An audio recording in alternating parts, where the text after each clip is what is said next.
Hello and welcome. And this is our AUM 2020 session. And I'm Jingyan, and I'm the convener of the conference. Now,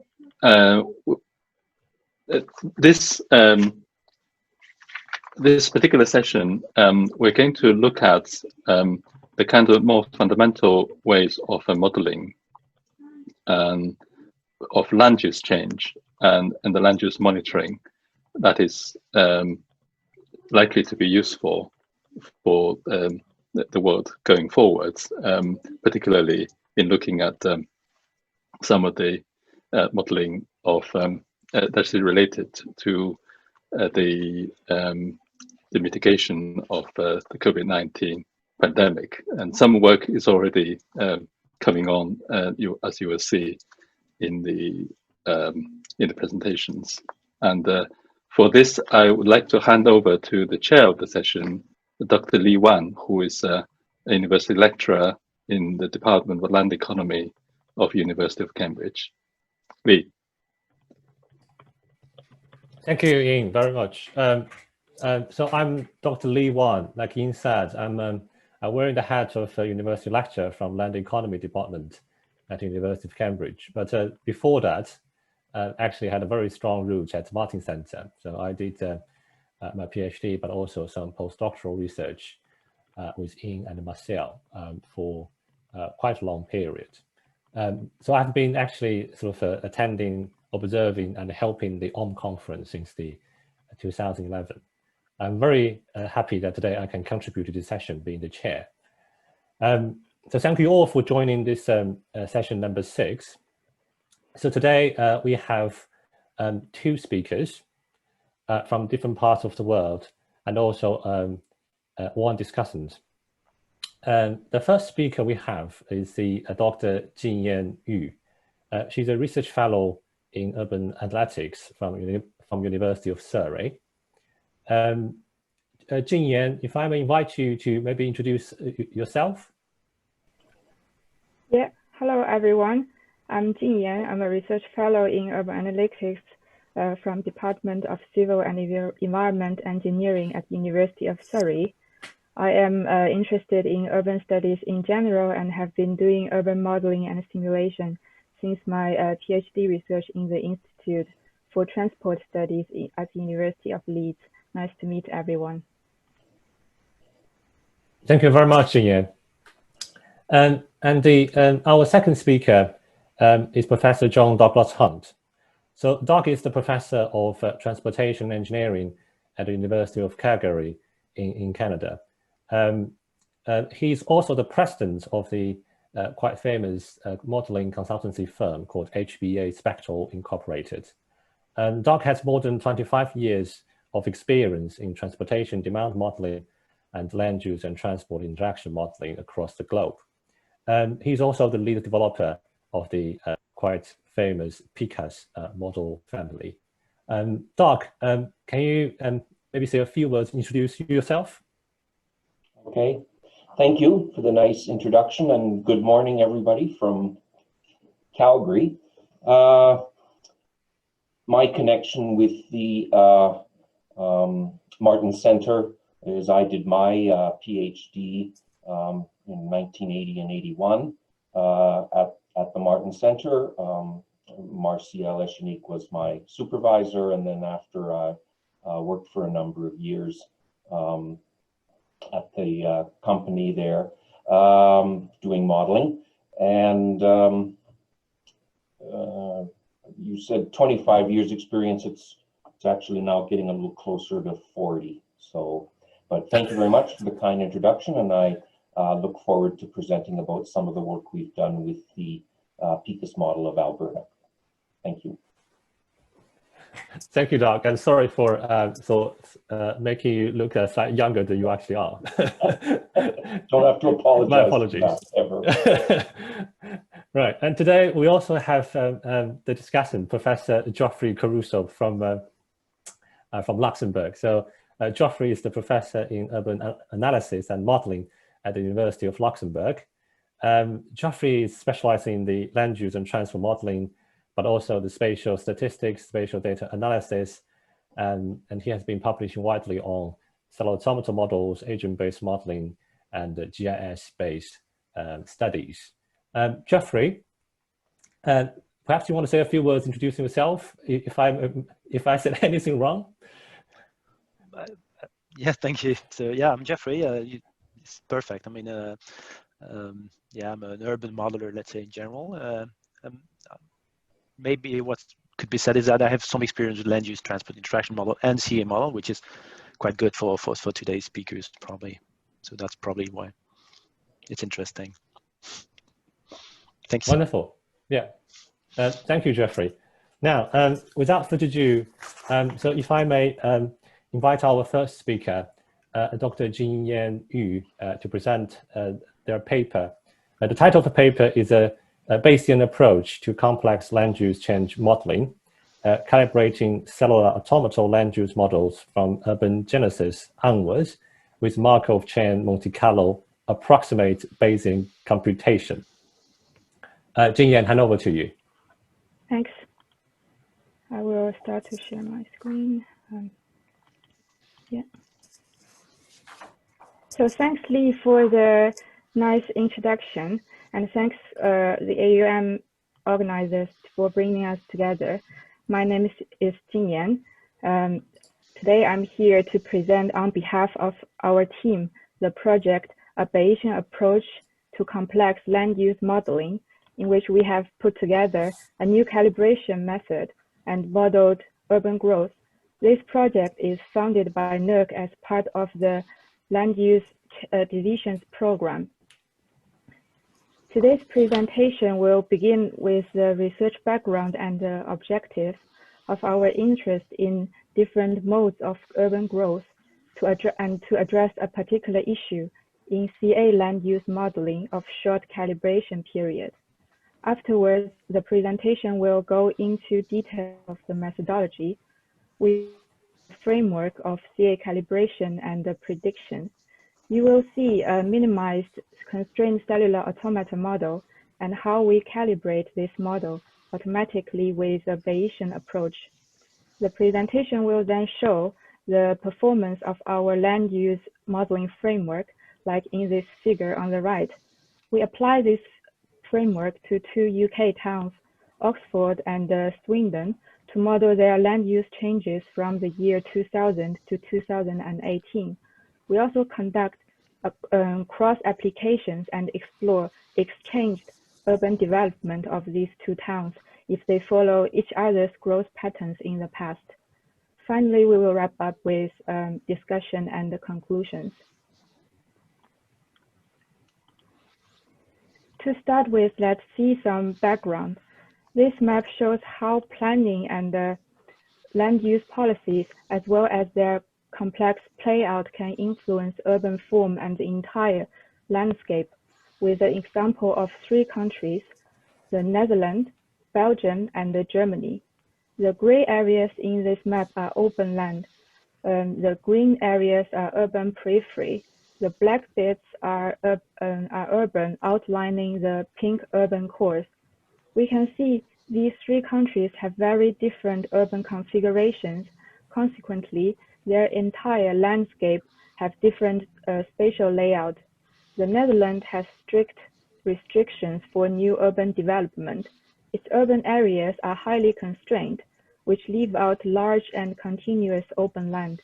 On the other hand, urban areas in Belgium sprawl to almost everywhere, and Germany has compact urban agglomerations as well as sprawls in this industrial region. Seeing these different urban development scenarios in the continent, now let's think about UK. The UK government aims to build 300,000 new homes per year. The new home construction number has been gradually increasing in the past decade, as shown in this graph. Only this year has this increased paused because of the COVID pandemic, with the number dropped to the 2008 economic crisis level. Meanwhile, the pandemic also brought radical proposals to change the urban planning system in England. In his speech in June, the Prime Minister Boris Johnson argued that in the recovery from the pandemic, we would build better, build greener, but also build faster. The Planning for the Future white paper would enforce a zoning of 3 categories: growth, renewal, and protected, and grant automatic planning permissions to the growth and renewal areas. Also, consultancies of individual plans will be removed to speed up the building process. With such strong encouragement to build more with less planning and land use regulation, we may foresee in which direction is UK developing towards: the Netherlands, Belgium, or Germany. So we are interested in modeling and simulation, using modeling and simulation to understand urban growth. We use the land use cellular automata as our tool, which model complex land use processes on a spatial grid of cells. The determining factor of land use change at a location is the neighboring land use around that location. Among the CA models, constrained cellular automata (CCA) are widely used, as in this classic example here. One of the challenges of these models is that they are hard to calibrate. The models and land use transition rules are usually very complicated. There is a lack of robust and automatic calibration methods, so that models are often seen to be subjective and hard to reproduce. Also, uncertainties of model structures and error propagation are usually unknown. The particular issue that we try to address in our study is the short calibration period. During the most common calibration period of a decade or so, usually there is only a little bit of land use changes. The information contained in that little bit of changes may not be sufficient to identify the driving spatial processes. As a result, these authors call for a re-examination of the CA modeling framework to include higher resolution calibration over longer calibration period. Following the limitations in existing CA research, we design and implement a framework of 2 stages, model calibration and prediction, to automatically calibrate parameters of a constrained cellular automata land use model from urban genesis onwards using Markov chain Monte Carlo approximate Bayesian computation.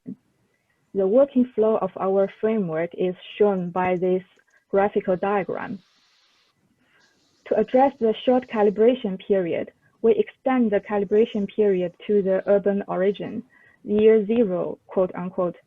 In this stage, we train our CCA to simulate a year 2000 map from scratch. The calibrated parameters will capture the 2000 map's spatial characteristics. Then, we use these calibrated parameters to predict urban growth from year 2000 to 2018 of the study area. In this stage, we start the CCA from the year 2000 map, then allocate an amount of real urban growth during this prediction period, according to the calibrated parameters we learned about the 2000 map in the previous calibration stage, and predict land use changes based on that knowledge. The Bayesian approach not only helps us to automatically calibrate parameters, but also quantify the uncertainty of model outcomes. This quantification is more comprehensive than the common practice of varying the random seed in the existing CA research. Now we will go into more details of our 3 key innovations in this methodology. The first innovation of the methodology is that we minimize a constrained cellular automata land use model to a minimum of required model parameters. We conceptualize that urban growth is a competition between 2 drivers, urban agglomeration and scarce non-urban resources conservation. New urban growth are likely to happen in existing highly urbanized areas. At the same time, non-urban land becomes more valuable if more often used by its surrounding urban areas, preventing the non-urban land to be transformed into urban. These two driving forces are modeled by two neighborhood effects. During the simulation, cells of our spatial grid change state according to this transition potential equation, including two neighborhood effects and a random factor, as shown here in the equation. The first neighborhood effect, urban agglomeration, is modeled on a coarse and a fine spatial scale. The second neighborhood effect, conservation of scarce non-urban resources, is modeled on a fine and medium spatial scale. With this design, we reduce the parameter space to only 4 parameters, θ1 to θ4 as marked in red here, which control the intensity of each neighborhood effect. This minimized CCA is highly capable and versatile and can model various realistic urban growth patterns as shown in this figure. It makes model calibration less computationally demanding and makes the model structure and parameter interpretation clearer. Also, this CCA does not depend on any ancillary data like transport network and urban planning to guide the modeled urban growth. The second innovation of our methodology is the goodness of fit measure, which compares similarity of an observation map and a simulated land use pattern. We are inspired by a fractal measure from Thomas and her colleagues, but instead of calculating the fractal dimension, we directly compare urban density distributions using non-parametric Kolmogorov-Smirnov statistic, KS in short. Urban density can be estimated on various spatial scales. We explored how effective are these spatial scales in learning spatial structure of an observation map, and find that the coarse scale, that is the first plot here, is most useful for our purpose. Based on these explorative findings, the goodness of fit measure is designed to carry out 2 steps. First, we estimate the urban density on the coarse scale of an observation map and the simulated land use pattern. Second, we calculate the KS statistic of the observed and simulated density distribution. If the simulated pattern is similar to the observation map, their density distributions will be similar. In this case, the KS statistic will be small because it measures the largest distance of 2 cumulative distributions. With these 2 steps, we can use the KS statistic to measure the goodness of fit of an observation map and a simulated land use pattern. The third innovation of our methodology, the application of Bayesian MC-ABC parameter estimation method, brings together the previous methodological components and together makes the model calibration work. The MC-ABC method is based on a simple idea of sampling. We would like to calibrate the parameters of our CCA so that the CCA can produce the observed land use pattern of a study area. These parameters would come from some distributions that can produce this observed land use pattern. But because we don't know the true distributions of these parameters, what we can do is to propose sample parameters. If the proposed samples are from true distributions, the simulation they produce would be similar enough to the observation map, with the similarity being decided by the goodness of fit measure. Therefore, our calibration procedure goes like this diagram. In a certain number of iterations, at each iteration, we propose a set of 4 sample parameters. We use the sample parameters in the CCA, starting the CCA from scratch to simulate a 2000 observation map. We then compare the goodness of fit between the simulated land use pattern and the 2000 observation map, like in these two plots, and decide whether to accept or reject the sample parameters. We repeat this procedure of drawing parameters, CCA simulation, measuring goodness of fit, accepting and rejecting the sample parameters for long enough. At the end, we acquire the calibrated parameters in the form of distributions, which should be close to the true distributions that produce the observation map. We then complete the calibration procedure and can use the calibrated parameters for model prediction. We apply our framework to the CCA model of two UK towns, Oxford and Swindon, and predict their land use changes from 2000 to 2018 based on the Korean Pan-European land cover dataset as our observation data. The first part of the results are the calibrated parameters. The Bayesian approach does not give us optimized parameters. Instead, it yields these probability distributions. At the start of the calibration, we assume the CCA parameters are for Oxford and Swindon to follow same uniform distributions. The Bayesian method updates our knowledge of these parameters by learning from the map and effectively narrowed parameter distributions from uniform to what we see. These distributions also quantify the uncertainty in our CCA model outcomes. This slide shows the predicted land use changes in Oxford and Swindon from 2000 to 2018 in comparison with real changes and cross applications. The left column shows the real changes of Oxford and Swindon.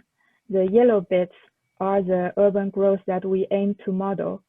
We can see that Oxford has decentral growth in the periphery of its several urban clusters, and Swindon had concentric growth around its large urban core. The middle column shows the predicted land use changes by our CCA and the calibrated parameters. We can see the calibrated parameters of Oxford lead to decentral growth pattern in the peripheral areas. The Swindon parameter, on the other hand, lead to a concentric growth pattern, both in agreement with the observed real changes. To show more clearly the growth patterns captured by the calibration, we also perform a cross-application using Oxford calibrated parameters for Swindon and vice versa, as in this right column. The cross-application shows again the impact of Oxford and the Swindon's parameters on urban growth. Applying Swindon's parameters to Oxford turn Oxford into concentric growth, while Oxford parameters will turn Swindon into decentral growth at the peripheral. Overall, we can see that the calibrated parameters have captured Oxford and Swindon's specific growth patterns and are effective in predicting these two towns' future growth. If we apply this framework to study more areas and more regions, we will come up with a pool of parameters which represent different growth modes of different areas and regions. By that, we can not only understand better modes and trajectories of potential urban growth, and also we will be able to explore one area's growth mode with another area and build alternative cross-application scenarios. We further quantify what we have just seen in the map comparison. For example, we use the KS statistic again to compare the density distribution of predicted land use pattern and an observation map. We can see in this figure, Oxford's calibrated parameter in blue perform statistically well and better in producing predictions that are more similar to the real land use changes than the cross-application parameters in gray. This agrees with our visual assessment in the last slide. Now we come to conclusions. We have pushed several boundaries of CA land use change modeling with this study. First, our calibration of the CCA land use model from urban genesis onwards addressed the existing short calibration period. At the same time, we minimize the CCA to its essential core. Our CCA does not depend on ancillary data to guide the land use predictions. It has only 4 parameters that can be robustly and automatically calibrated. All the prediction performance is due to the CCA's capacity in capturing fundamental characteristics of spatial patterns and processes. This robust and automatic calibration framework also provides a platform for future empirical research to build on that does include ancillary data. Also, the plausible predicted land use changes suggest that the existing land use patterns can be an important indicator of future development trajectories, which can be characterized further into different growth modes. Cross-applications demonstrate alternative urban development trajectories. Thus, we can provide spatial planners with various planning solutions and a rich decision space. In terms of future work, a pan-European application of our framework may help to characterize different urban growth modes across different countries and regions.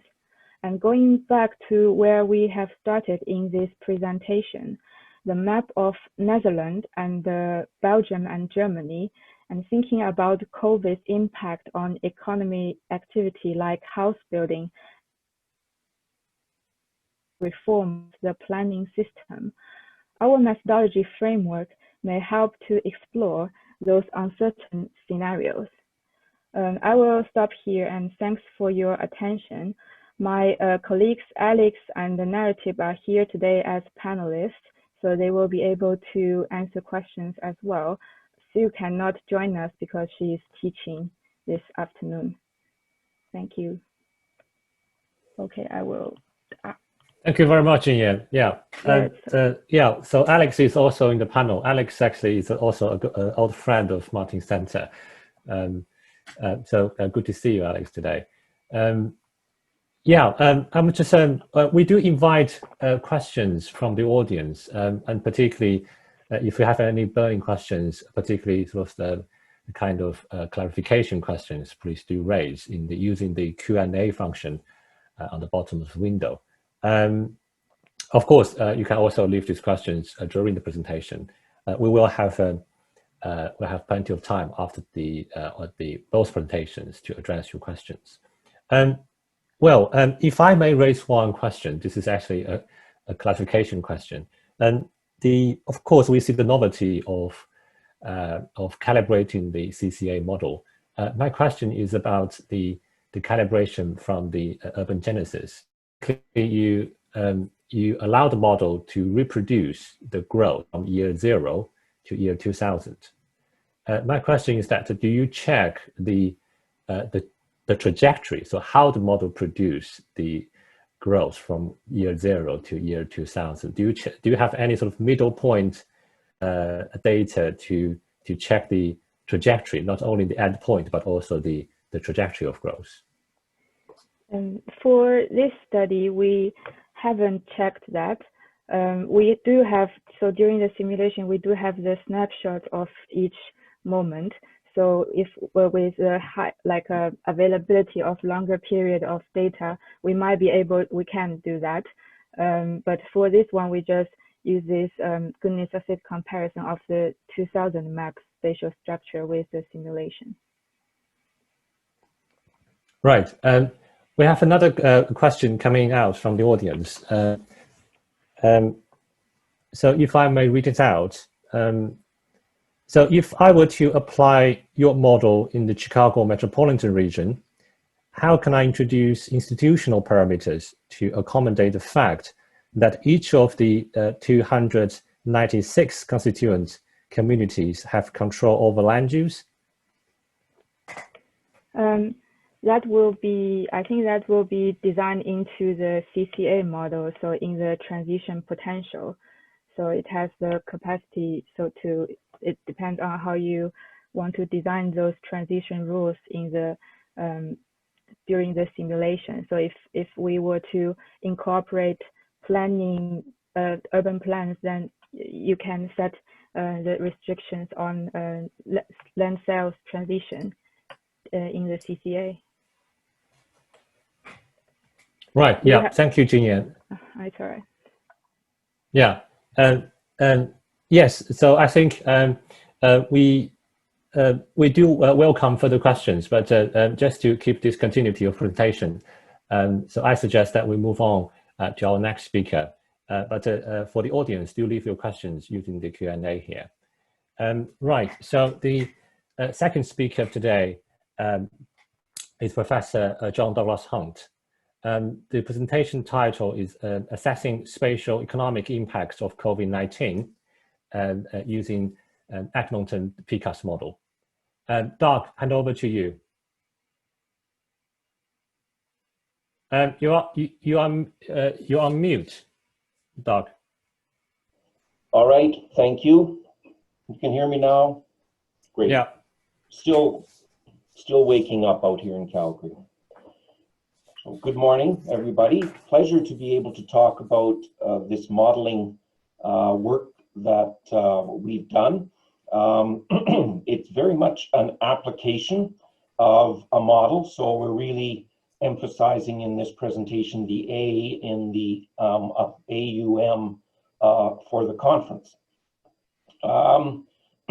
We have reported over several previous conferences of AUM our progress in this large project that we had for the province of Alberta in Canada to build a spatial economic transport model to support their planning activity. And this is one example of now using the finished model, or at least the current version of the model, in a practical application for one of the major cities inside of the province of Alberta. So there's lots of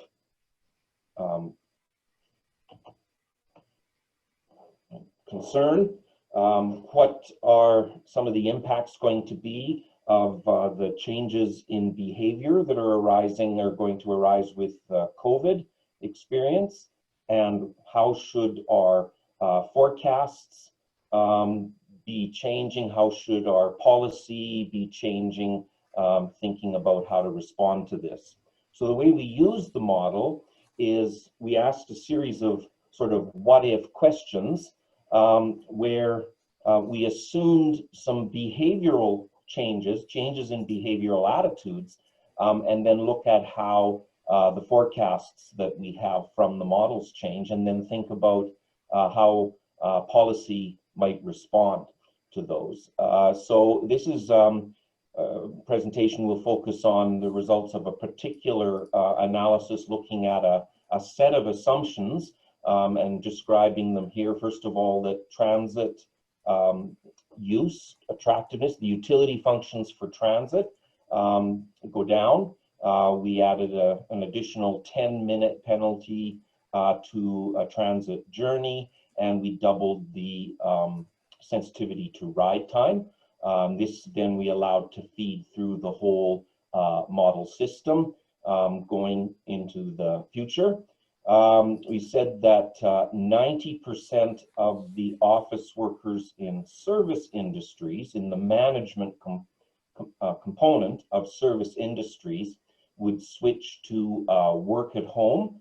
And the third thing was the out-of-home retail activity would drop by 25%. This would be substituted by online shopping and then delivery. and entertainment, participation in certain kinds of recreation and entertainment activity would go down by 50%. And the fourth is that the attractiveness of multifamily dwelling types would also drop. It's by 40% of the difference between multifamily and corresponding single family of the same sorts of quality. We had a 40% reduction in the attractiveness. Now, these are assumptions. They're driven by what we have seen happening so far, and then some hypotheses about how those will be retained in behavior into the future. We acknowledge this is a fairly extreme case of sort of COVID type response behavior continuing into the future. But you know, part of our further analysis has been to say, well, this extreme case is bracketing perhaps how, you know, an expected worst case might look like, and then what policies would need to be introduced to mitigate some of these things, the impacts of these things, and then think about, you know, easing up on them in some other further model runs. We could discuss for the whole time I have, and perhaps for 2 hours, simply what these assumptions are, what they could be, and how reasonable they are. It's just one set of what-if questions, so we can use the model to see what the results are of that. So with those things assumed, all right, and we've run the model to simulate what the impacts are on the spatial economic system in Edmonton, the things that we found from the model is growth in the area slowed slightly, but there's a very spatially differentiated reductions in the growth. This is in part, the growth still occurred because it's forced by we are using certain provincial level total forecasts provided by other departments of the province. So those are happening over the entire model area, but we're focusing just on the Edmonton region within the model. We find the office space market pretty much collapses province-wide, particularly high-rise office. The assumed policy we have, which is consistent with the current policy at the City of Edmonton, is it's actually fairly difficult to repurpose high-rise office into other uses. So this is one of the policy implications of the work we're able to establish, is that the city needs to think about being much more flexible about how office space can be repurposed. But with the way we have things set right now with the model system, the market collapses pretty much province-wide, and we'll see what the implications of that are under the current policy regime.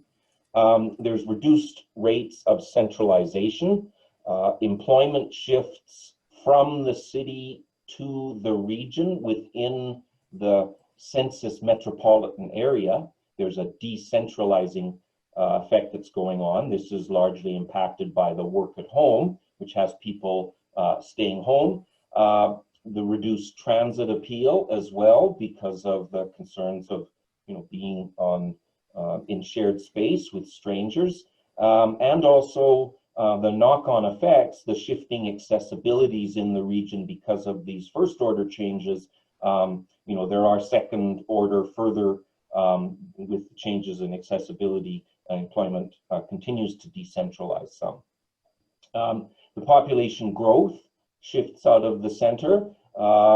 This is impacted by the reduced multifamily appeal, which is, you know, this kind of built form is more, the structure type is more in the central areas, and with that becoming less attractive, it impacts the markets and again pushes people out of the central areas and shifts accessibilities.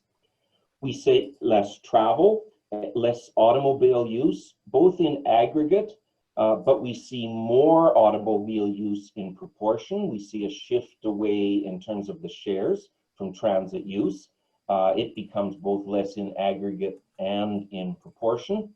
The transit largely as a result of the close proximity with strangers and the reduced rate of centralization of the whole spatial activity system that is better centralized form is better served by transit, and the loss of the transit and the reduced rate of centralization causes less transit use. Further, we see reduced gasoline use and reduced CO2 emissions, but in the switch over to a more delivery-oriented system for retail, we see more use of light trucks and heavy trucks.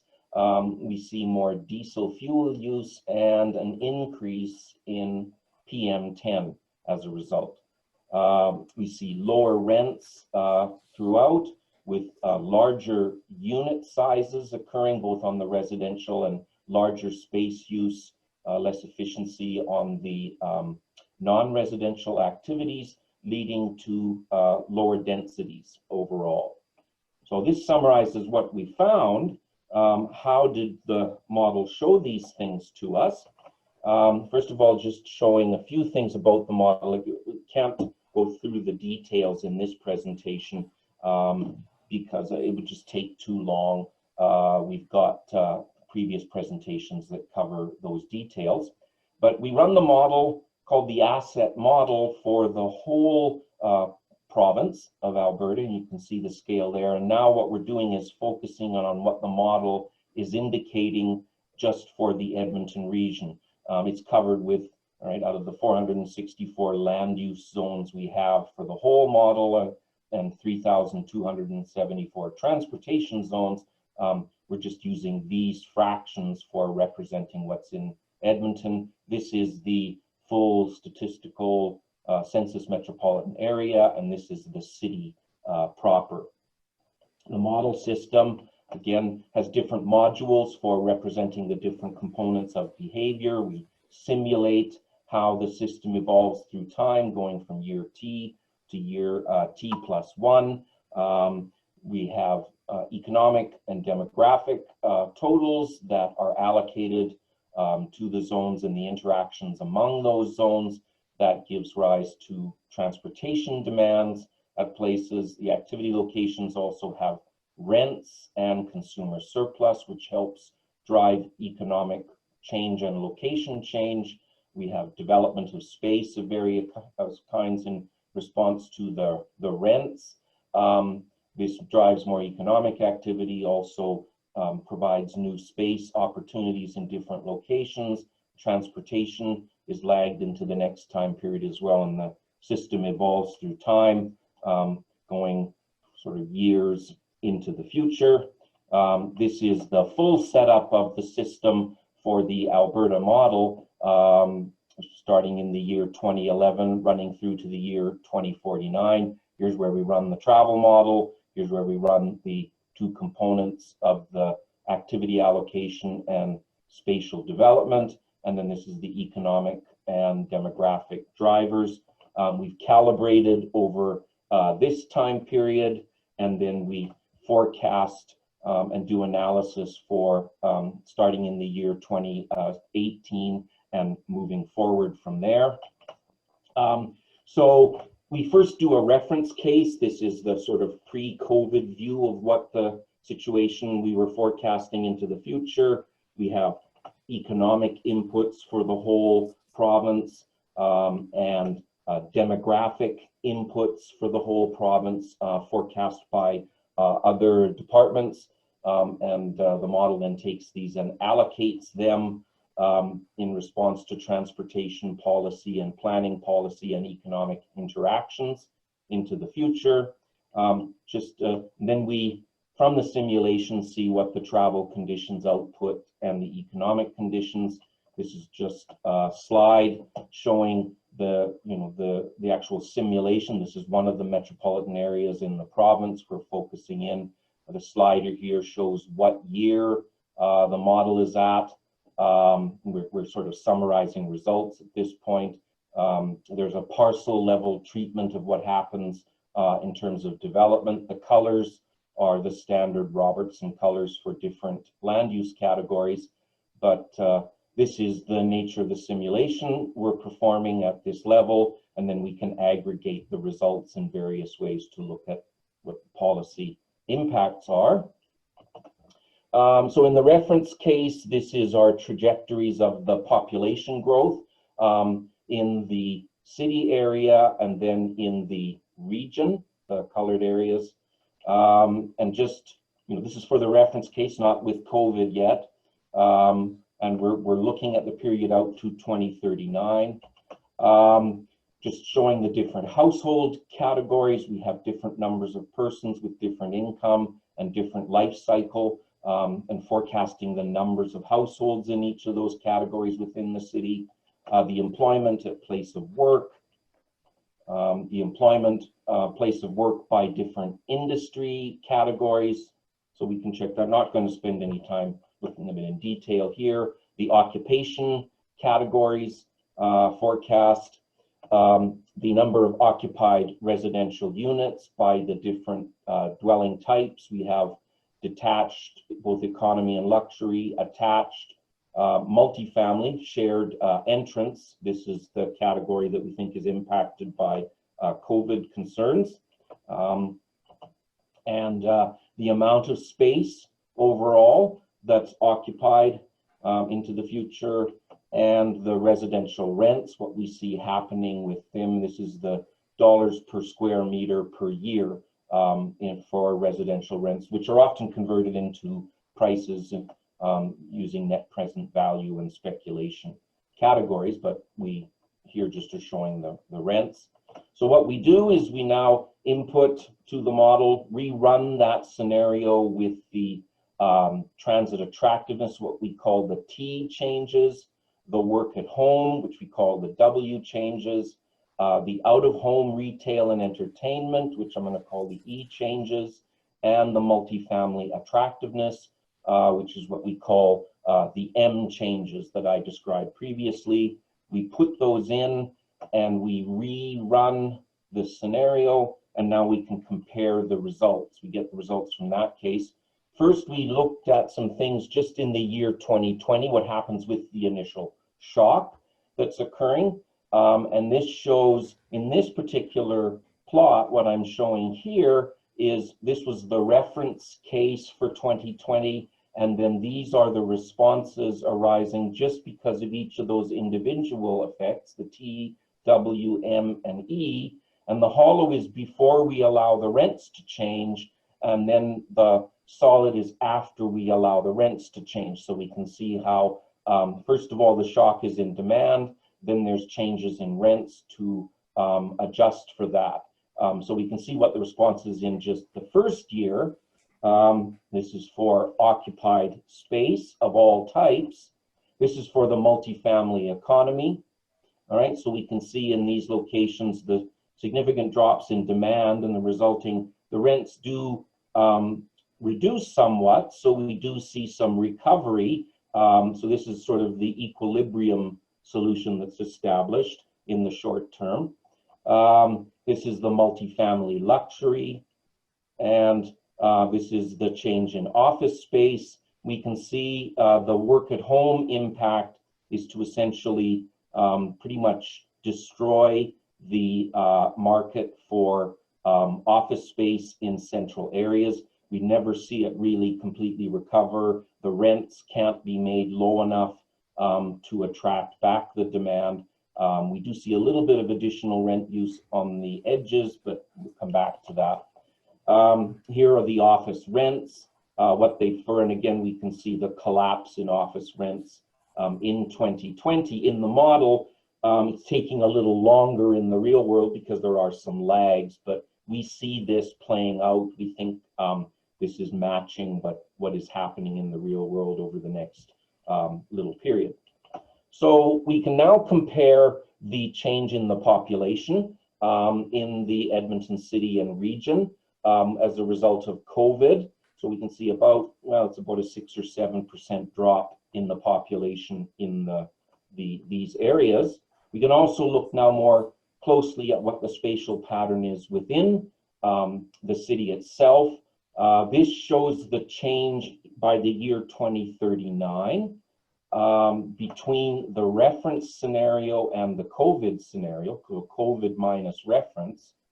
This choropleth shows these amounts of changes, and that's for the year 2039. We complicate these graphs by adding in an indication. This is the trend then, what the values were in each of these zones between 2019 and 2039. This is in the reference case, so we can see where there was growth, and then where the COVID occurs, right? So we can see growth in both of these cases, with the result there's actually slightly more in this these are more suburban areas. We can see all the declines in here. Sometimes there are lower differences, but there actually still is some growth occurring. There just isn't as much growth occurring. So that's how we can read these plots.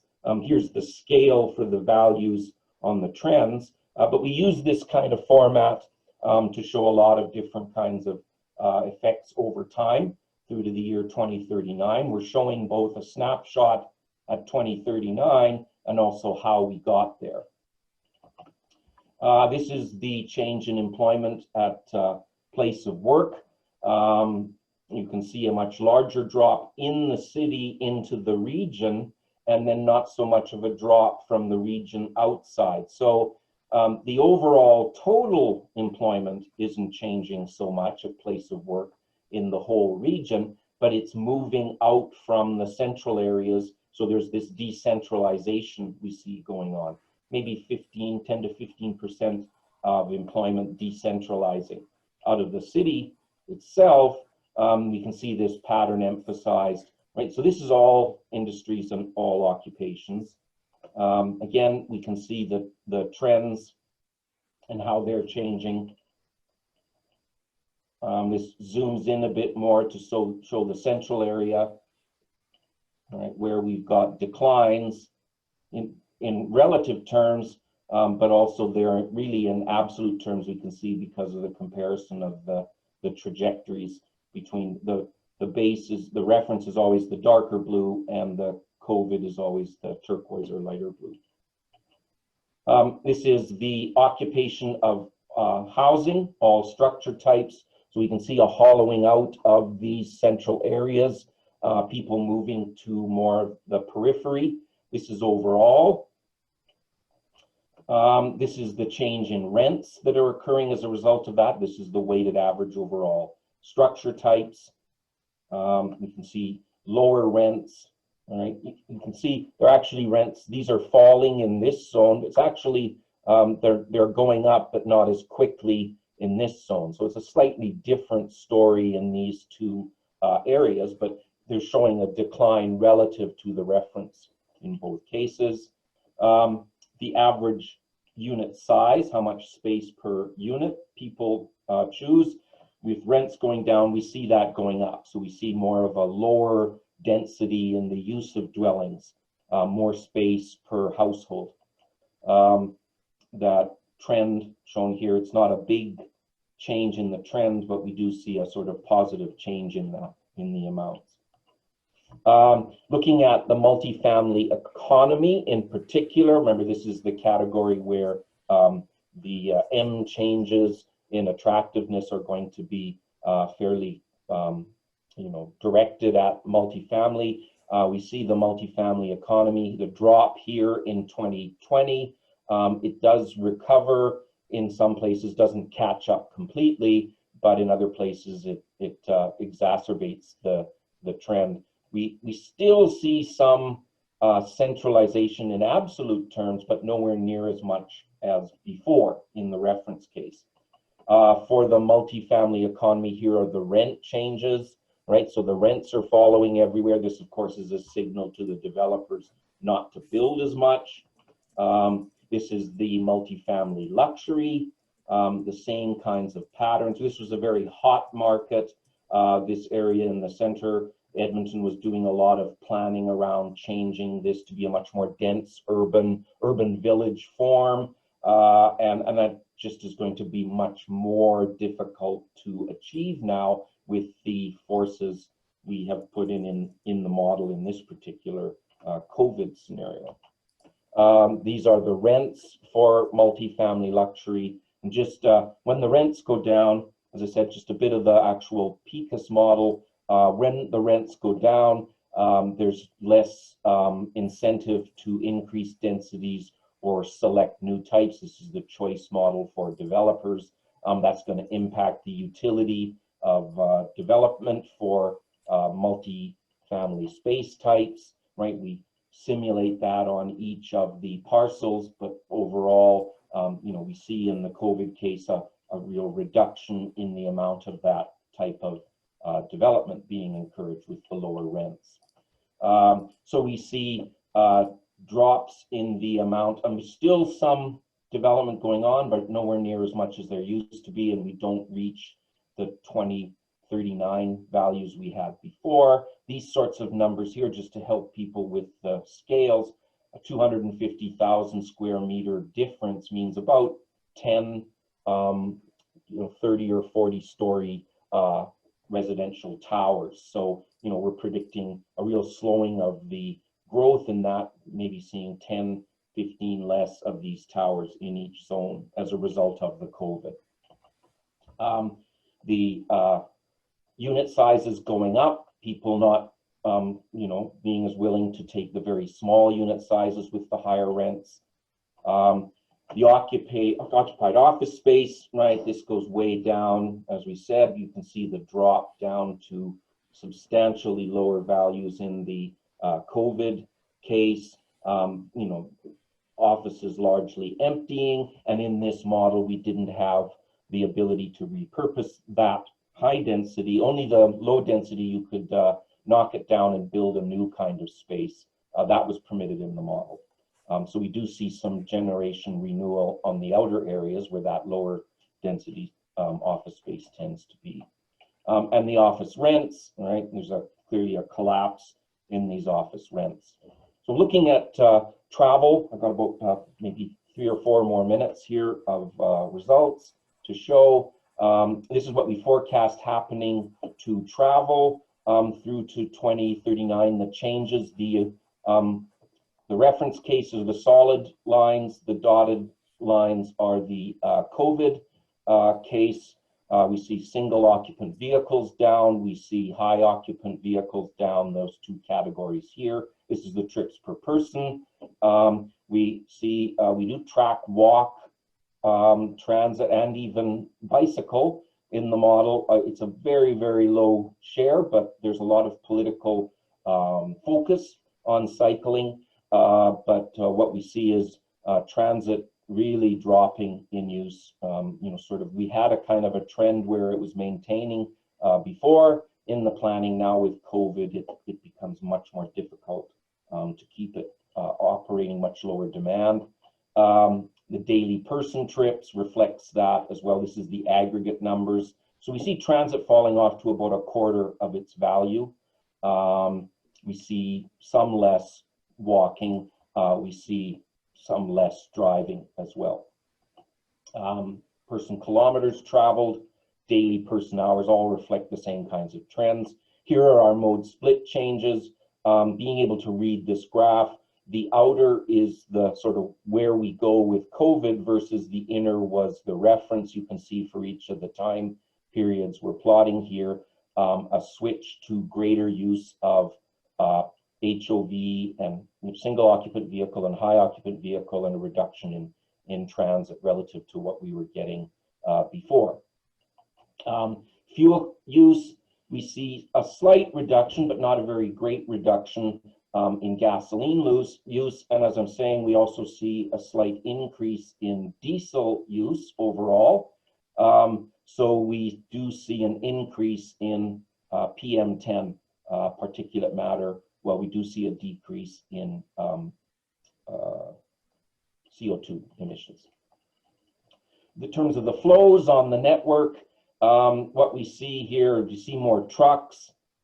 This is showing a greater proportion of trucks on a number of the arterials and in the different residential areas, consistent with more deliveries. This is showing sort of the changes in flows arising relative to the reference case for the year 2025. We're seeing several thousand vehicle per hour forecast reductions, This really says we can ease off on some of the planning for additional infrastructure for roads. It isn't as required in the same way. Just to show, we actually measure accessibilities throughout the model, and they feed into the decisions people make for location decisions and technology use decisions and buying and selling.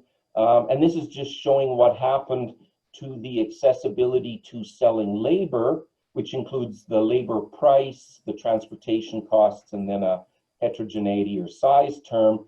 With the introduction of COVID in the scenario, we see a reduction in relative accessibilities in the central areas and increases elsewhere. So this is part of the behavioral component driving the decisions to decentralize more. That fits into the location as well as technology choice in the model. We have this for all of the different components of technology for households and for businesses, all the inputs.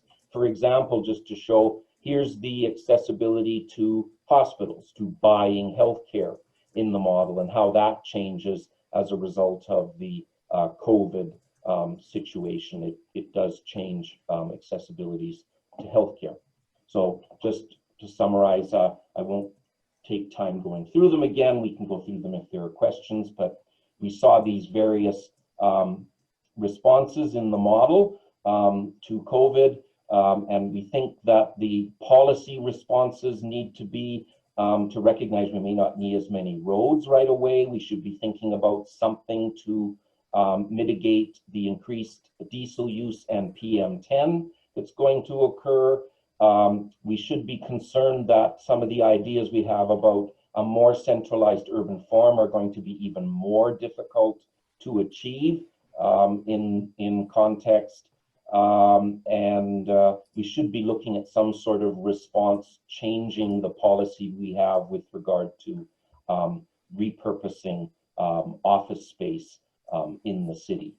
So this is being used by the planners. They are formulating these policy responses arising from it. So it's very nice to see the model being used to inform some of the planning that's going on in response. I think what we're still encouraging them to understand with using the model is that we sort of can forecast what responses might occur, what sort of new possibilities or new ranges or trends are occurring, and we can be a little more forward in anticipating how to react to those things. We're not saying it's going to be 90% of white-collar management staying home, but it's, to the extent we keep going towards that, we need to have policies in place to be able to respond to that.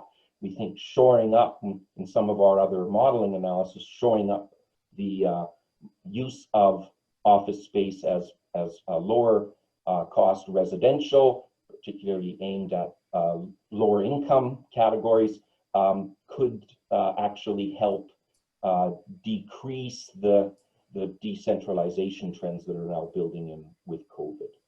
I think that is where I want to leave it at this point. I think it gives you a sense of what happened with the application of the model. So thank you. Thank you very much, Doug. Yeah, it's I think it's very exciting for us to see that this is one of the very early response from the LUTI modeling field running these what-if scenarios directly addressing the COVID-19 pandemic. And the design of those scenarios is definitely very thought-provoking. There is one, I think, a quite relevant question emerging from the audience, so if I may address you here. This is from Professor Michael Batty.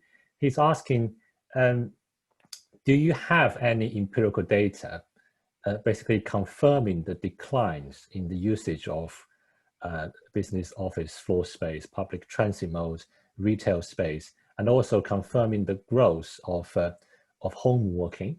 Well, perhaps this is asking, do you have any evidence from you developing the model to now, basically? Right. We are definitely seeing anecdotal evidence, both in this region and elsewhere, of the kinds of trends that we had the model coming out. In particular, we were forecasting increases in house prices in more far-flung suburban areas and reductions in house prices in central areas, with a more rapid decrease in the rents and prices for multifamily. We are seeing this. In fact, there's articles in a lot of newspapers around the world, big cities saying, oh, we've had a resurgence in sort of the people from the big city, from New York, Manhattan, coming out and buying in, increasing house prices dramatically in far-flung areas. And we're seeing that pattern here and elsewhere. We haven't got formal data on it yet. I think that's going to be part of the next step. I mean, we are seeing, we've seen rapid, dramatic reductions in transit use. I mean, I think we're still somewhat in the shock period of COVID, people are not seeing them rebound back to what they were, but being closer to what we're sort of forecasting into the future.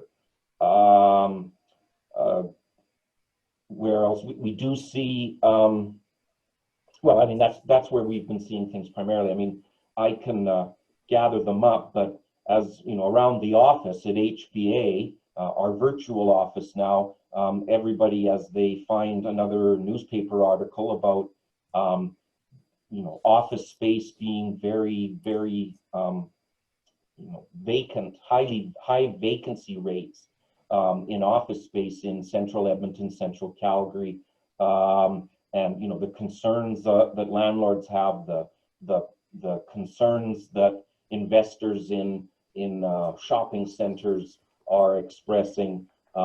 These things we all see as sort of identifying the same things that we see coming out. So, I mean, I've got a collection of those. That's maybe a good way to present. Maybe the next is we are getting anecdotal evidence that these things are happening. Yeah. So, and right. Yeah. John keeps, my colleague John Abraham keeps sending around things and called it because he keeps saying as values are going up in certain places around Calgary on the periphery, he's saying, oh, I called it with the model. So yeah, and thank you very much, Doug. Yes, and I think that information is very valuable. So basically, this provides a very rare opportunity to do sort of a very instant validation of the model runs. But there are more interesting questions coming out from the floor, but I want to save them in the sort of in the Q&A session. Now I want to invite our discussant, so Geoffrey, to provide some comments on these two papers. Geoffrey? Yep, you hear me? Hand over to you. Yep. Thanks. Great. Thanks again for inviting. It's great to be here and listen to two great presentations. It's certainly fascinating, actually, to see. Well, actually, it's difficult first to do the link between the two papers, as you know, because it's very two traditions that are not necessarily speaking to each other in terms of the model component. But it's fascinating to see that we have here two kinds of models that are impressive in representing urban change.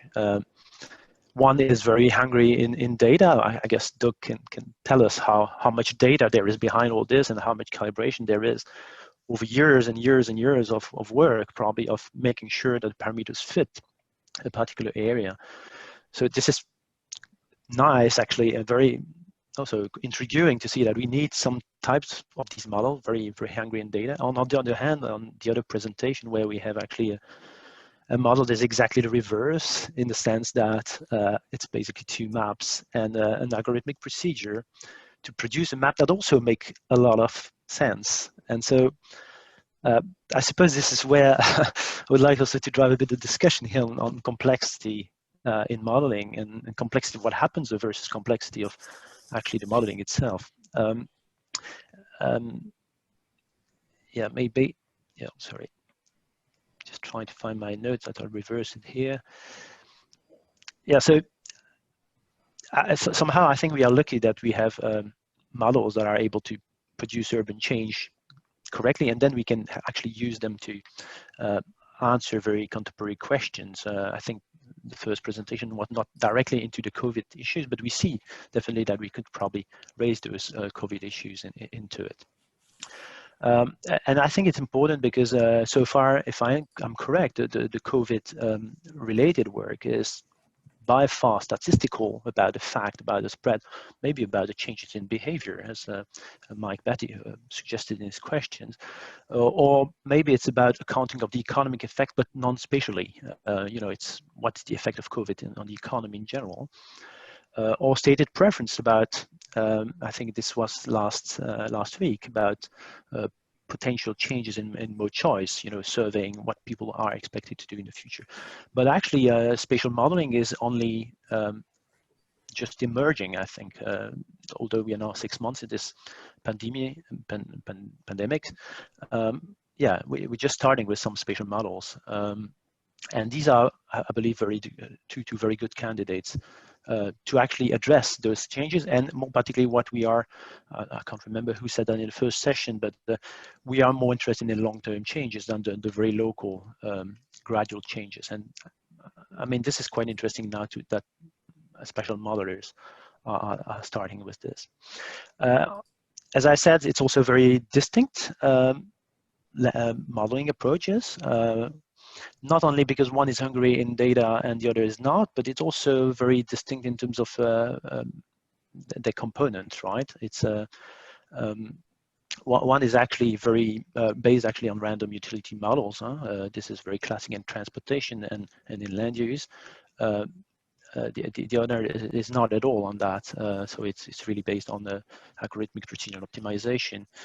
So it's very two distinct types of models, and obviously then it raises the question of what does one model do, which model does do what, and what is done best in one of the other type of model. So what should we take, rather see a model for one part of the answering the key question, or Luthi model for one part of the key questions? So that's I suppose some of the reflection we can have on this. I suppose at least they have in common, those two papers, to find to raise three aspects, I believe, that are important for urban modeling in general. And the first one is, yeah, indeed, can we or should we use different types of model together in order to answer pressing policy questions? Is it actually possible at some point to, I'm addressing here the question to the two of you, to actually relate those two in a way that we can sort of provide a better answer to policymakers?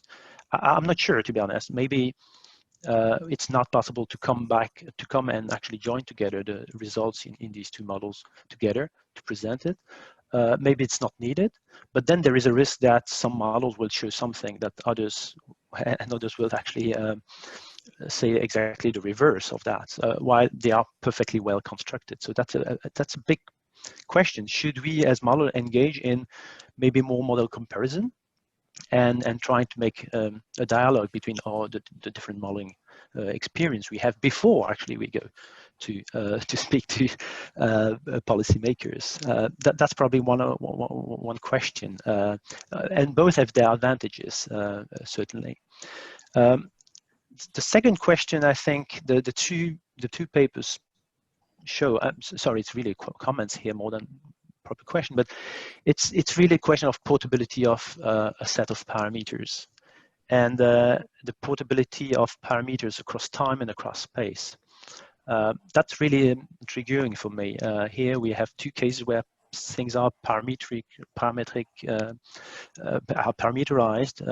different ways, but how can I take the input from Doug into Brussels, for example, in another city, or how can I take the inputs of Alex and sorry, I'm not sure I can. Jingyan, yeah, in Brussels as well. So probably one is more easily portable because it's less hungry in data, but in essence, can I really take the same set of parameters across space, and that's very, very important, because at some point we want to learn from cases in order to improve.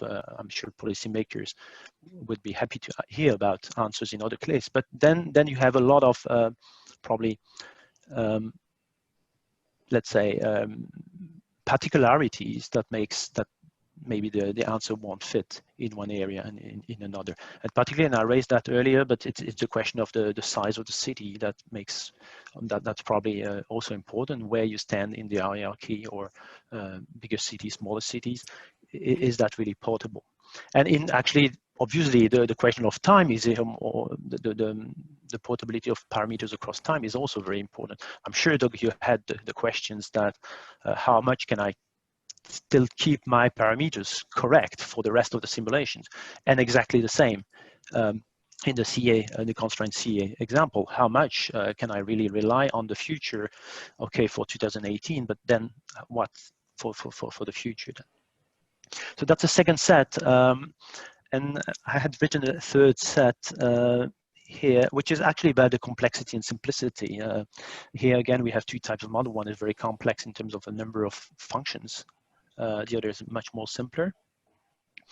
And my experience is also that sometimes we can make very complex model, very non-complex model, but sometimes they're very insensitive. Both actually can be very insensitive to actually the patterns that are in place. So my feeling, but maybe I'm wrong, is that the urban structures are very solid.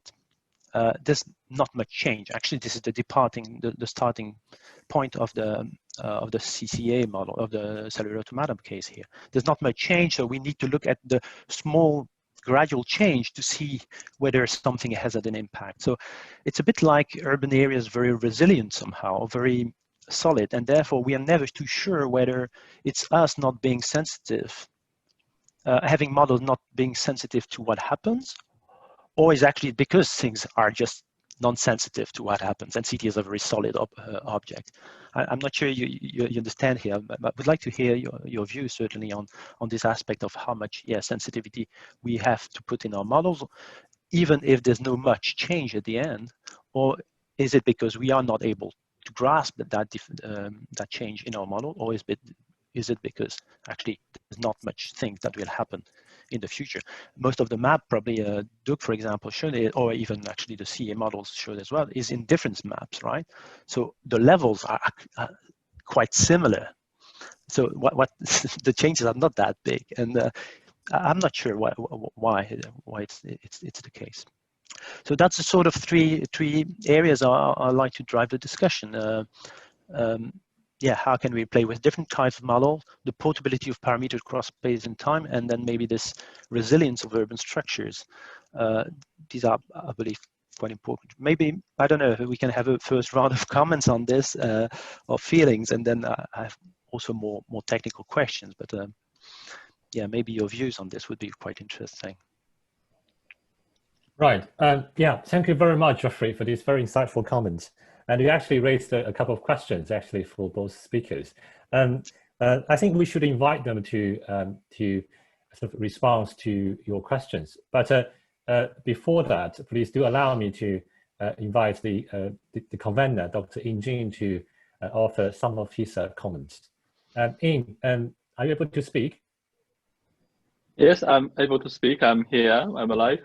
Well, I wouldn't want actually to interrupt the flow. I think the flow is great, and then so you can see that actually there's engagement with the two speakers and the discussant, Geoffrey, and go ahead with the discussion. All right. Okay. Okay. In that case, I think Geoffrey has raised at least some two questions. In fact, 2 questions plus 1 comment. So if I may perhaps invite Jingyan and possibly the co-authors to respond to Geoffrey's comments first, and then Doc will follow. Is that okay? Yep. And Jingyan, over to you. Yeah, thanks. Thanks, Geoffrey, for your comments and questions.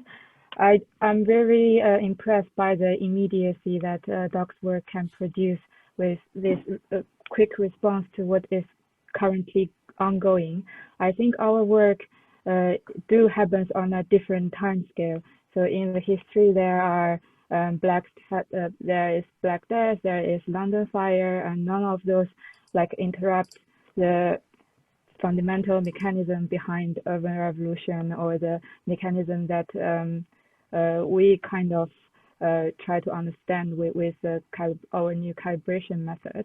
I think like there are different, but what we share in common is we want to understand the mechanism behind cities, and also this behavior change that will gradually increment and cause like this drastic evolutionary changes.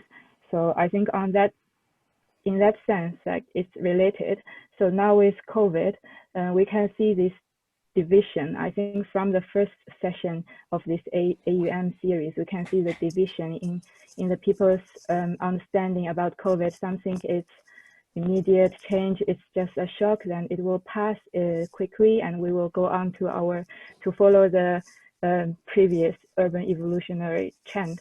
But some things it's like a huge change, and all the fundamental things that people have been modeling in the past few decades of transport and land use have been changed. So I think both of our work in trying to understand these mechanisms on different time and spatial scales are important. There will be space to do to understand this whole thing more comprehensively. I will stop here. Probably Alex and Naratip have some more thinking on this. Yeah, Alex has already raised his hand. So Alex, over to you. Thank you. If I can, I would just like to respond to Geoffrey's comments about portability and the idea that not so much happens, and the way that one city grows is maybe the same as another one. That was very much our thinking in setting up this project. We're part of a landscape decisions program, and our thinking was that actually it's not fixed. There are no universal laws of urban growth that tell us exactly what is going to happen. There is quite some space, some freedom for urban planners to develop in the one or the other direction. And we thought it would be important to show what kind of decision space there is. That's why the presentation started with this comparison of Belgium, the Netherlands, and Germany, to show how consequential these planning decisions actually are and how transformative they can be of the urban and peri-urban landscape. And that's also why we calibrated a model to two different towns, and we show how different they are. And I think this is quite a break from how we've been using urban modeling over the last few decades, because we have been after universal laws of how cities grow. And of course, we are still like to use a universal model, but we want to recognize that there are different ways in which that can pan out depending on what kind of priorities urban planners have. And if I just made, that is also something to respond to the question from George Hewitt. Now, what if we have Chicago, where we have, I don't know, 270 separate communities making land use decisions? I think that's actually a really interesting point, because traditionally the way that we would account for that is we would say, okay, well, let's just introduce a data layer with all of their known decisions in it already. A future vision could be, let's actually have parameters describing different types, different forms of spatial planning, and allow these different forms of spatial planning to be acted out in different areas of the map. So yeah, so in response to Geoffrey's question about portability, we are actually hoping that there is not perfect portability, that there are different models for different places, but that we can recognize different families of models that correspond to different planning strategies and realities. Right. Yeah. Thank you very much, Alex. Now, Doug, would you want to respond to Geoffrey's comments? Yes, thank you. Can you see my screen? Am I sharing? Yeah, we can still see this video Okay. of the showing the changes. Very here. good. All right. I mean, I think, you know, taking them in sort of the order, there was first the discussion about, you know, is there a comparison?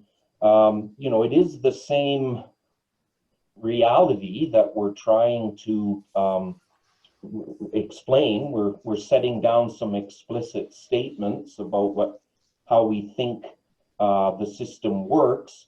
The cellular automata comes at it with some very different assumptions, the nature of the assumptions that are made, than the sort of spatial economic random utility choice framework that's used in the PECAS model I've been describing. But we're still trying to pick up, and I mean, this, I think this, whoops, the plot helps. That slide I was just showing, where is it? You know, this helps. I mean, the changes sort of in cells at the edge that was being described with the cellular automata. I mean, we are seeing that again coming out of this model.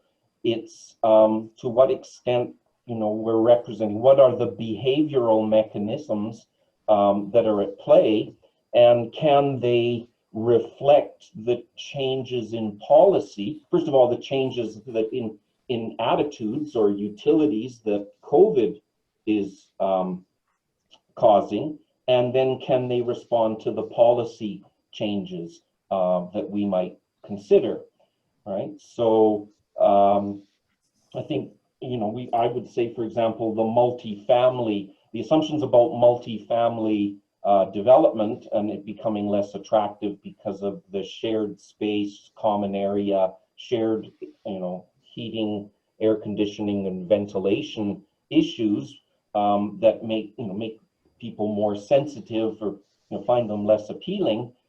We can hypothesize about that and put it in the model, and then see to what extent it's going to play out in terms of the overall urban form. I mean, you know, I think it would be interesting to, and I think we should continue to compare models like cellular automata model methods with other kinds of model methods, with this, what I'm describing, in terms of not only how well do they reproduce the data we have, but what policies can they respond to, what effects they can respond to, and how can they inform the planning.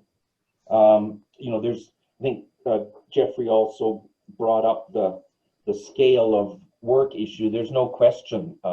This was a large project that I'm describing the results of, the building of the overall model. The application to look at the COVID impacts was actually fairly small, a couple of months worth of model run, and then digging in to see what all of the results are, and interpreting what the model's done in order to sort of inform the policy. But it was a 3-year job with a large team, our consulting team, you know, 10 people, to develop the model that I'm describing. We think a lot of the portability issue, we think a lot of the basic structure of what we use is portable. In fact, we use it that way. We apply the modeling framework with different definitions and different components in different places around the world. We use a Bayesian updating process to estimate parameters, but we start with a set of parameters that we have developed from another place that's similar as the starting set for the models that we developed. So, but we then allowed additional data, right, to update those. So, I mean, we are getting some sense of what parameters are more stable versus some that really do change quite a bit from location. We're really trying to do more and more showing that it's the policy that's different from location to location, or the cost structure that developers face, or the different possibilities that households have, the different elements of the economy, than it is sort of differences in the choice behavior. You know, we can explain with some changes in parameters, but not that extensive. The changes in parameters aren't, you know, we don't change them a whole bunch from one application to the next. What was the resilience? Yes, what I think a really interesting point to note. That's what we found as well, even with a situation that's almost apocalyptic for the office sector. In you know, the office space, and essentially the market collapses.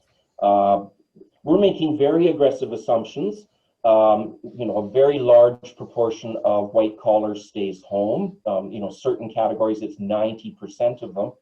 I mean, anecdotally, we are seeing, you know, places like banks are all saying that their employees will now stay home. They're going to give up leasing any sort of central space, especially in the center of cities.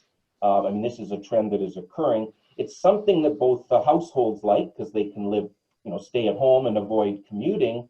They have to give up a bit of their home space to the office space. That's kind of the sacrifice they make. But on the business side, businesses can change their technology of operation. They don't need to be renting so much office space anymore. So it's kind of a win-win. And we think that the COVID has pushed this, accelerated this change that really was going to happen anyway. Some people say, yeah, they like to come home at, you know, go to work at certain times and you know, be together with other people. There still is the hot desk kind of concept. We're still seeing, you know, we're still arguing there's going to be like 10% of the space still rented and used for that kind of activity, and people will do that still to some extent, but offices will not fund full sort of space for all of their employees the way they used to. Businesses will transform out of that. So that's why we are saying that we think that's a pretty strong trend.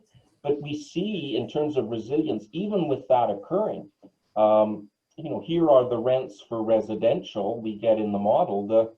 You know, the trends before are disrupted, but not by a great extent.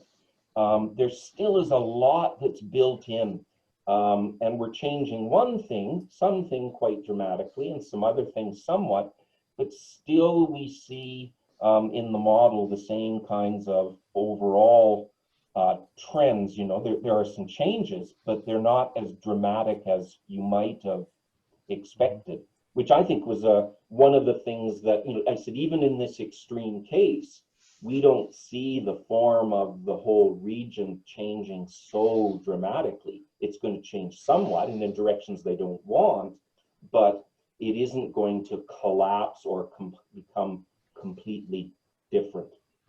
So I think that comments on the three areas. Yeah, thank you very much, Doug. A very comprehensive response to Geoffrey. Geoffrey, do you want to say something? Yeah, just maybe not to conclude, but on this, I find the wording of reasonably extreme scenarios very interesting from Doug, actually. This is exactly where the devil is, actually. What is reasonable and extreme? And this is answering actually the question of parameters and the resilience of the city. So I like that. And equally, I like the cross-application system that the other paper has made. So it's a very, I think, putting the parameters from one city into another, as actually you did. You started with, Doug, as well. Maybe you've taken Cambridge parameters in, but as a general way of moving forward these questions, I think it's very interesting to do this cross-application. I think Oxford to Swindon or the reverse, to see what happens. This is, I think, extremely clever, and together with this reasonably extreme, whatever it means exactly, sort of scenario, I think we can sort of dig into these questions further with the different models. And then on the second set of questions is, I think the dialogue between the two types of model is actually not that difficult, in the sense that at the end, what is in the crux of the model, of the CCA model here, where it was presented, is a push-pull factor at a local scale, at a very local, actually at different scales, but a local push-pull factor, which you could actually describe as a spatial interaction, or a actually it's actually even said, or as discrete, or you could write this up as a utility function. And so I think anyway, somehow there is some more work to do, but there is probably a potential to actually make a more explicit dialogue between these two kinds of models, and therefore make sure what we present to a policymaker compare to another. Yeah, that was it. But I guess there are many other questions. I have many others, but I don't want to take the whole time here. Thank you, Geoffrey. Yes, we do have a lot of interesting questions coming out. So I thought it would be great if we can dedicate the next about 25 minutes to the floor. So we have quite a few questions, but I want to address first to Doug with two questions. Doug, I hope you don't mind. The first one is about why you choose 2039 as the sort of end of the prediction, and how does that affect the design of the scenarios? So basically, why you choose such a long-term prediction in light that there might be a vaccine over the horizon in December. And second question, this is from Professor Michael Wagner. I think we all observed the decline of both the housing and the employment in the city center from your models. Does that imply the end of the inner city? Okay. So let's, the second question, Michael's question first. Even looking at the plot that is being presented right here, here's the residential rents in both the reference and the COVID case out to the year 2039. And again, we see some changes. We see some decentralization being, and the results of that being some rents falling. But even in the multifamily economy, which is perhaps one of the most sensitive areas to the COVID impacts that we put into the model, it's still there. It's I think the inner city is still happening. The rents go down in order to attract some households back in again. Those who have invested and speculated in land in the central areas may suffer some loss of the value of their investments, but the market still works with lower rents to still have things happen. It may not be as gentrified as it was, but I don't think we see the inner city dying as such. I don't think we see the end of it. I think it's still going to continue. It just may not continue at the same rate of redevelopment and vibrancy that was being, I think, hoped for and really also being forecast. A lot of policy work had gone into place to try and encourage more and more development in the center, discourage it in outer areas. There are differential taxes on land. These are represented in the model system. One of the things was discussion as well, do they need to step down more, harder taxes to bring things back? And that's not, we'll do some tests to look at that, but that's not really my call. We'll do the model runs if they want to look at that. But I don't, even without doing that, the rents adjust. There isn't maybe as much new development, but the existing space still gets used in multifamily. even when it's the worst hit, and the other kinds too. Office is trickier. They have to, what the model is kind of saying is office buildings will stand there empty or almost empty if there's no ability for the market to adjust to reuse that space in some way. If policy, if planning rules say that's designated office space, there's an office there, it has to be used that way. What we were doing with the model was demonstrating the risk, the downside risk of continuing to do that, and saying instead, let's actually think about it for some, even lower cost housing conversion, and maybe help some of the recovery, or maintain some of the status in some of the other areas. So we're really seeing a shift in emphasis in the central areas away from office and to more residential. Now that's kind of what some planning visions are. There is some argument we should have more of a mixed use with more residential, so there's more life at night in the central areas. And I think we can take advantage of what's happening and steer in that direction. If we look at what the model's kind of telling us what'll happen if we don't. So I don't foresee the death of the inner city at all. I see as a slightly different planning emphasis being an appropriate thing to do in response to COVID. The other was, why did we choose to 2039? Well, we actually think, we're proposing that some of these behavioral changes will continue. That businesses will learn that they can still operate with a lot of their staff that they were formerly paying rent for in office space with them at home instead. Businesses can save money as a result of that. We think that's going to continue into the future. We think the online shopping, people, for a long time, we wondered why people haven't been doing more online shopping and having it delivered.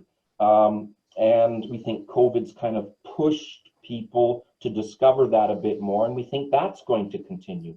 So we did run the model for a 20-year horizon and look at the results for that, just to see, did things continue to diverge, or did they, was there some sort of difference that continued, or were the patterns changing? So that's why we considered out over a 20-year period. Some model runs with the Alberta model that we do go out to 2080. I'm very, much more uncomfortable with forecasts out to the year 2080. But in those, we're doing things like fully autonomous vehicles and things like that, and then seeing what those kinds of changes, in possibilities in technology cause in terms of changes. And it just seems, we think it's going to take that long for those kinds of things to work out completely. But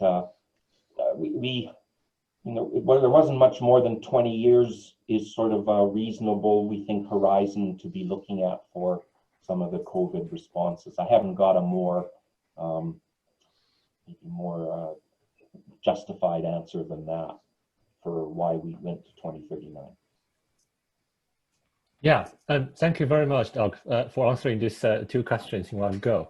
I think, so I actually take the liberty sort of condense a couple of questions into one, actually, about this 2039 prediction.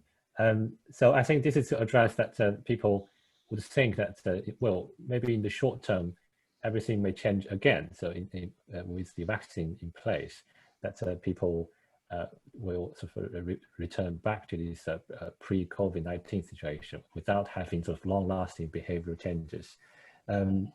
But thanks for the insight. So if I may raise a question to Jingyan. So this question is from Shanshan asking about the use of a goodness of fit measure in your calibration process. So technically, if we follow the Bayesian modeling approach, so basically with the likelihood function, the model will converge given sufficient data input. And how you make use of this goodness fit measure in the actual calibration process. I think this is actually sort of the novelty of the paper. It would be great if you could elaborate that a little bit for us. Yeah, our use of the goodness of fit is in every iteration during the MCMC-ABC process. It will accept or reject the sample parameter that we propose, deciding on whether the simulated pattern is similar enough to the observation map. So in designing of this, in mathematics, probably the goodness fit is statistical, use some statistical measure, but in our application, so it's our, during the design process, it's our judgment call whether this, until this level, after this iteration of the CCA model, and whether the pattern it produced is similar enough to our standard. And so, actually, in our experience, it's not necessary that the MCMC chains will converge. Something we didn't expand on in today's presentation is this interesting interactions. So the CCA model, the goodness of fit measure, and this MCMC-ABC method, there are interactions during the calibration procedure. If one component is changed, so we find this CCA is not good enough in generating more patterns, then we change a bit the CCA, then the whole process needs to be adjusted. So it's not necessarily like given long enough, the chains will converge. Yeah, probably Naratip can say something more about the mathematical side of the method. Naratip, are you here? Yeah, I just want to elaborate on Jingyan answer a little bit that we are not doing exactly Bayesians. We are actually using approximate Bayesians in the sense that we don't really have a likelihood function, which in this case is going to be a probabilistic description or probability distribution that describe the urban given the data. So we don't really have that, and that's why we replace this likelihood function with this goodness of fit measure. So the goodness of fit is not really used to stop the MCMC algorithm for this approximate Bayesian computation. So to stop the algorithm, we actually are using some diagnostic tools such as standard R-hat technique, so to check the correlation and convergence. And we know that when the R-hat is small enough, then we can stop and use the sample as for the inference. So yeah, I mean, I think that just all I have to say. Right. Okay. Yeah. Thank you very much for the input from Naratip. Alex, do you want to address this issue, or you are happy with the answer from the colleagues? I'm always happy to add something. So a challenge that we set ourselves here is that we were calibrating our model starting from a blank map. So we are reproducing Oxford or Swindon, starting from absolutely nothing and using no additional data. So there is nothing there that would let us develop Oxford or Swindon in the right place or in the right form. So the goodness of fit measures that we would normally have available for this kind of modeling were not applicable here. So we couldn't look at percentage correct or kappa statistic or fuzzy kappa statistic or anything that measures how well do we get the right land use in the right place. So we had to use a goodness of fit measure that was at a higher level of abstraction, and that said, do we have the right kind of spatial configuration? And then we delved into the literature on fractal measures that I used to describe urban form, and we saw that they look at density distributions, at using different spatial scales. So we ended up just comparing the density distribution at different spatial scales, rather than trying to see, do we get Oxford in the place where it should be? And that worked remarkably well, and that also allowed us to extend. That extended also over the validation period. So it's not just that we could produce Oxford the way it was, but if we then continued to grow Oxford the way we produced it, it continued the way it actually continued in reality. So it made us quite confident that the match that we had between our model and the goodness of fit measure was a good match. So our model and our goodness of fit measure makes sure that we calibrate the model on that what it's good at, and that is creating urban form. And I think that's actually also maybe an answer to an earlier question that Geoffrey raised about how compatible are these models. They're not trying to do the same thing. So our model is very much a landscape model, and it's about the urban-rural interface. Whereas the PECAS and other land use transport interaction models are much more about what happens within the urban fabric. That's why our cellular automata models tend to be used by environment agencies, national planning agencies, and the like, whereas the land use transport interaction models tend to be used by departments for transport, local planning authorities, and transport planning, and so on. So I think they're quite compatible, and they could talk very well to each other. And there are some examples of models where that happens, but they have a different objective. So we are about urban-rural interface, whereas I would think Doug is much more about what happens within the urban boundaries. But I'm happy to hear if Doug actually agrees on that or not. Thank you, Alex. Geoffrey, I see you raise your hand. We do have another quite difficult question for Doug, but if you have any comments, please do speak. Me or Doug? Sorry. Geoffrey, yeah, Geoffrey. Yeah, sorry. No, I wanted to object to Alex that maybe it's not that different actually, because at the end, as you say perfectly, your 4 parameter estimates end up being a sort of a characteristic of the landscape. So you start from scratch, you have nothing, but at the end, it's a bit like you have a fractal measure or whatever other measure of landscape. So these are 4 measures of landscape. And then you start with doing simulation. So you make sure that your model fits the context, which is not different from what Doug is doing when he's making sure that the model fits the area of Edmonton, right? It's a different way. And then you run the simulation on that. So to me, there's there is a different process of calibration, but at the end, the models can definitely be used for very similar thing. What is missing I believe, in your model, Alex, is a commuting distance. But somehow I can agree that some people can replace that with a kind of spatial interaction setup. So I'm surprised actually there's no commuting distance, no center, no. But at the end, you can actually raise very similar issues. I'm sure you can raise the issues about COVID related to how much people will not prefer in the future density. So, for example, because you have a pull factor from density, you just increase that factor, and you'll see what happens. Because people want to have more air, like Doug is doing his model. So at the end, I'm pretty sure it can be the same, and actually can speak even the same language if you turn that into utility formula rather than just a mathematical formula. I don't say you should do it, but I'm sure in nature there's not much difference into that. That would be my view of that. No, I agree. The model formulation that we have is very much a spatial interaction model, and now many land use transport interaction models are spatial interaction models. I was trying to point out that there is a different scope. So what we're trying to get right in our model is the urban-rural interface, and not what's happening within the urban area.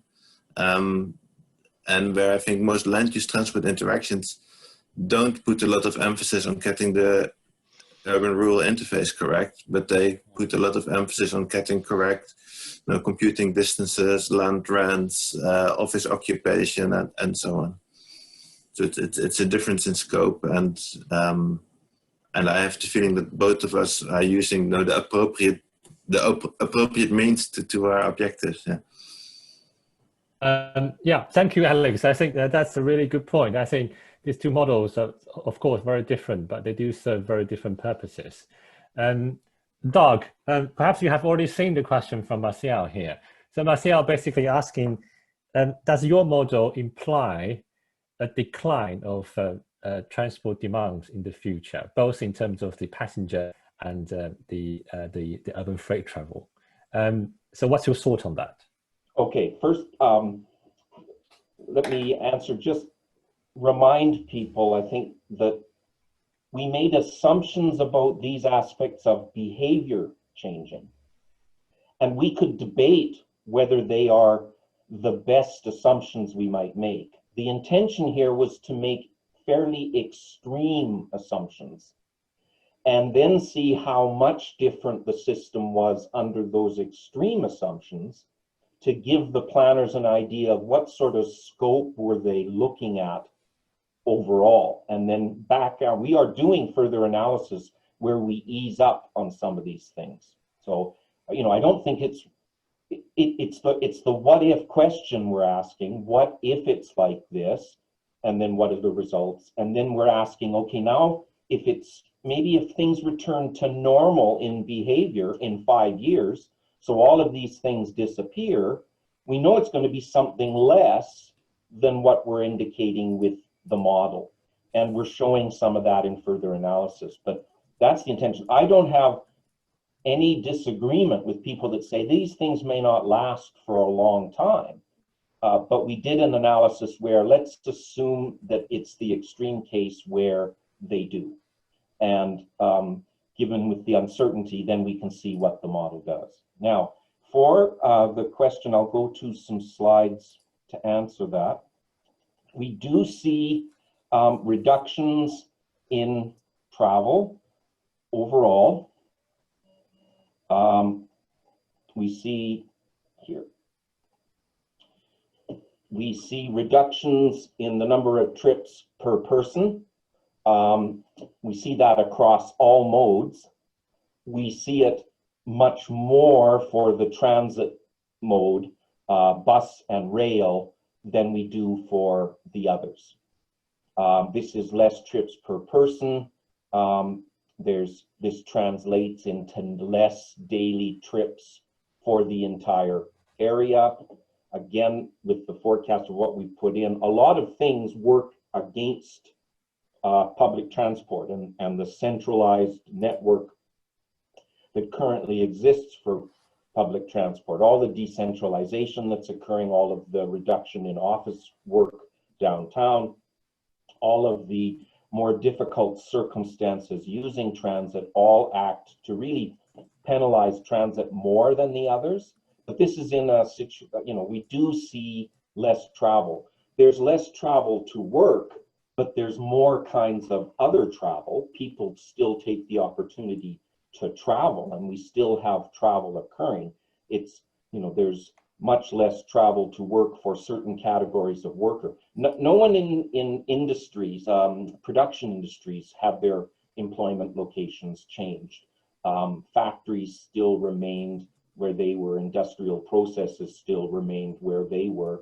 You can't take a part of the factory home and work on it at home, but you can take part of the intellectual work that's done with management activities and white collar activities home and transport it. So, you know, we still see a lot of travel to work still occurring, but not as much. We do see a reduction. We see only where we see increases is in the amount of goods movement, delivery style, sort of what we would call medium trucks. These are diesel engine but cube vans. We see more of that kind of travel throughout the urban area. We're seeing that in the plots that are shown here. There's more. This has become a place where there's a centralization of a lot of consolidation and break in bulk for goods delivery, this becomes an area where it's organized. It sort of agglomerates there in the model, and we see more travel by trucks throughout with diesel vehicles. So we see less travel, we see less need for transportation infrastructure in the flows overall, but we see more truck traffic and we see more PM10. We see more of the particulate matter because of the use of diesel.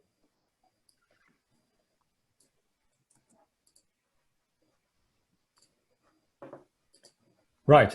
Thank you very much, Doug. And while you are answering to Marcel's question, there is also a further comment from the audience addressing the fact that we do see the substitutions between trips of different purposes. So even though that people engage more of the home working, but still they may increase the travel demand for other purposes. Yes, I'm conscious of time. Right. It's an activity-based model, and we do have people switching their activities when they don't have a work trip. They tend to have more other kinds of tours. So we do see a resurgence in some other kinds of travel, but it doesn't come quite back to the level of the travel with all the work trips. Thanks, Doug. I'm conscious of time, so I'm sorry, I will have to cut off this very interesting discussion. But as you all know, that there is a after session, which is sort of less formal, which we can have some further discussion with the speakers, but also with the discussant. I see that Ian is up. Ian, do you want to say a few words before we wrap up? Just very briefly, thank you very much, Lee, for a really lively and a really informative session.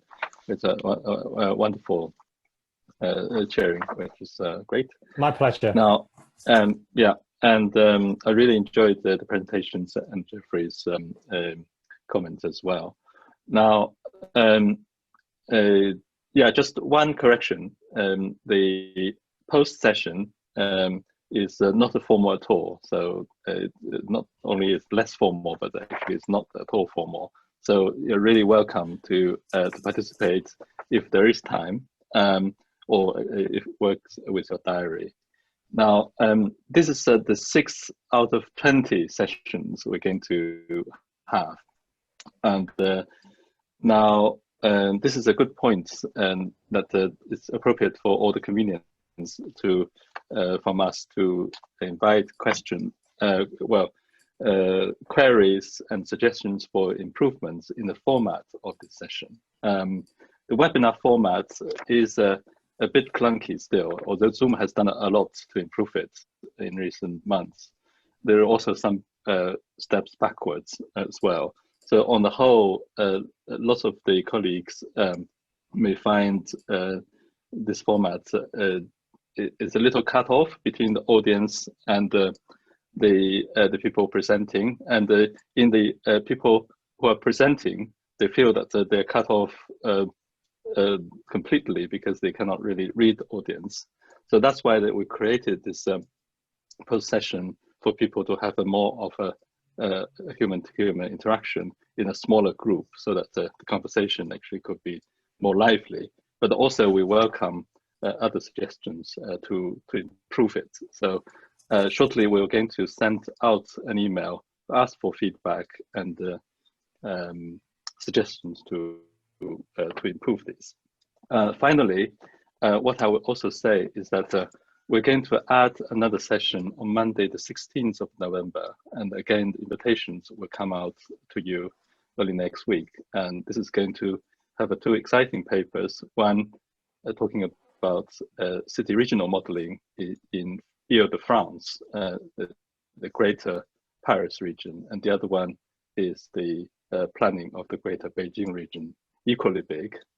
So this is going to be another session that you're going to receive invitations. So with that, and I would like to thank all the speakers, and this is quite a team, and for a really informative and exciting session, which you're looking at the possibilities of modeling the new urban world. And I also would like to thank the discussant, Professor Geoffrey Caruso, and the chair, Dr. Lee Wan. And with that, maybe we'll have to close this session, but I look forward to seeing all those colleagues who are able to join the post-session in a few minutes. Thank you. Thank you all. Yeah, well, our student host will have to press the button to end this session, and we'll look forward to seeing you